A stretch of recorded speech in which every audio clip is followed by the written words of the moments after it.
Good morning, and welcome to Redeemer Lutheran Church. I'm Pastor Gary Lodeholt.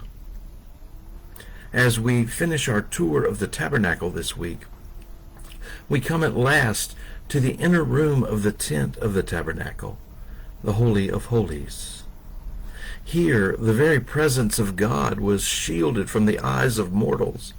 For while God is present with us everywhere, God was present in a special way here. You may have heard that only one priest a year, on only one day a year, was allowed to enter the Holy of Holies, and we will talk about that in a few minutes.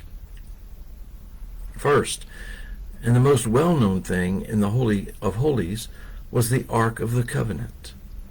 The Ark was a chest made of acacia wood, overlaid with pure gold inside and out. It was 3 feet 9 inches long and 2 feet 3 inches wide and high. Throughout Israel's history, it was used to divide rivers for people to cross and to lead the people in battle. It had a special presence about it that was both fearsome and wonderful. Inside the ark were 3 unusual things. Most of us probably know that the tablets of stone that had the 10 Commandments on them were inside, but there were 2 other things as well.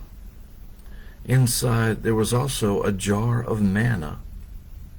This one always intrigues me. If you remember manna, the people were complaining about not having food, so God provided the manna. However, you were only supposed to collect enough for each day as a sign of your dependence on God. If you collected more, it went to the bad. On the day before the Sabbath, you collected 2 days' worth so that you didn't have to collect on the Sabbath, and it kept fresh somehow.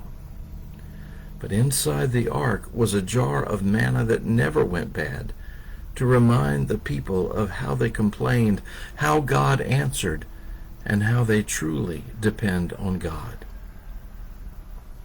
Also, inside the ark was Aaron's staff that was an almond branch that bloomed. We've actually talked about this event in another Pastor Gary Live segment, but I'll quickly remind you that some questioned Aaron's authority, so Moses told each tribe to bring a bare branch, and he laid them all before God in the tabernacle. And in the morning Aaron's staff had burst into bloom and bud. After that, no one questioned that Aaron should be the high priest. God had said so quite dramatically. On top of the ark was its cover, known as the mercy seat or the atonement cover. On top of it stood 2 cherubim, angels, at the 2 ends facing each other.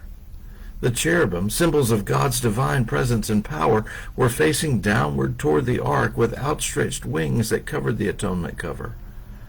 The whole structure was beaten out of one piece of pure gold. The atonement cover was God's dwelling place in the tabernacle. It was God's throne, flanked by angels. God told Moses that God would meet him there to give him God's commands. Everyone else was warned not to come in at just any time, lest the presence of God overwhelm them. Thought of as God's throne, we typically call it the mercy seat. However, as I have indicated, it is also called the atonement cover. You see, every year the high priest would enter the Holy of Holies on the Day of Atonement. Bringing burning incense to shield his eyes from a direct view of God's glory, he sprinkled blood from a bull onto the atonement cover for his and his household's sins, then sprinkled blood from a goat for all the sins of Israel. God promised that when he saw the blood, he would cover over the sin. From that moment, God did not see the sin anymore.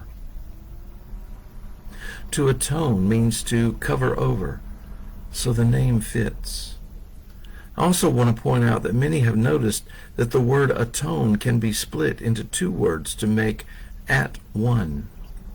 When our sin is forgiven and forgotten, we are at one with God. Our churches today don't really have a Holy of Holies, And when the curtain of the temple was torn in two at Jesus' crucifixion, part of what that means is that God is no longer hidden from us, and we all have direct access to God and God's altar. Nevertheless, the altar area retains a special reverence even today. We treat it with respect. We teach our children not to play or run there. While God is with us everywhere, we know that this is a special place of God's presence. Remember that the tabernacle went with the people wherever they went, and that the word meant dwelling place. May God dwell with us always. Thanks for watching, and remember to let this day belong to God.